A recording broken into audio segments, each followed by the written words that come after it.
এখন আমি রান্না করে নেবো বাটি চচ্চড়ি। তার জন্য আমি একটা পাত্রের মধ্যে নিয়ে নিয়েছি একটা আলু কুচিয়ে খোসা ছাড়িয়ে এটা ভালো করে দিয়ে পরিষ্কার করে নিয়েছি, সাথে নিয়েছি একটা পেঁয়াজ, এটাও কুচিয়ে নিয়েছি, আর নিয়েছি দুটো কাঁচা লঙ্কা, কাঁচা পাকা লঙ্কা চিড়ে নিয়েছি।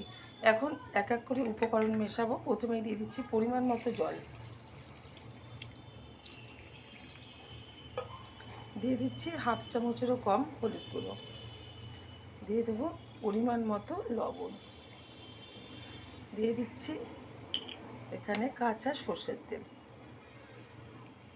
দিয়ে দেবো ভালো কালার আসার জন্য কাশ্মীরি লঙ্কার গুঁড়ো। সবগুলো উপকরণ একসাথে মিশিয়ে নেব হাতার মাধ্যমে।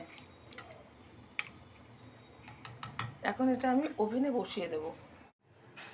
ওভেনে বসিয়ে দিয়েছি বাটিটা, এখন ঢাকনা দিয়ে ঢেকে দেবো আর মাঝে মাঝে এটা তুলে নাড়িয়ে দেব। ঢাকনাটা তুলে দিচ্ছি, মাঝে মাঝে কিন্তু আমি তুলে দিয়ে নেড়ে দিয়েছিলাম। ওভেনের আঁচটা হাই করে দিলাম। এবার একটু ঘেটে ঘেটে দেবো আলুগুলো, যাতে তরকারিটা একটু ঘনত্বটা বেড়ে যায় তরকারির।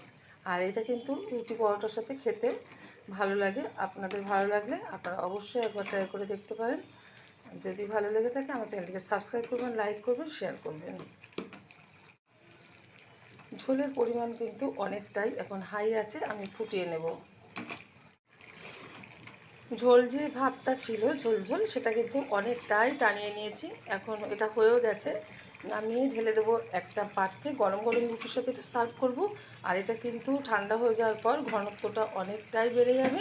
তো নামিয়ে এখন আমি গরম গরম সার্ভ করছি। আপনারা অবশ্যই ট্রাই করবেন। দেখা হবে পরের ভিডিওতে নতুন কোনো রেসিপি নিয়ে। ধন্যবাদ।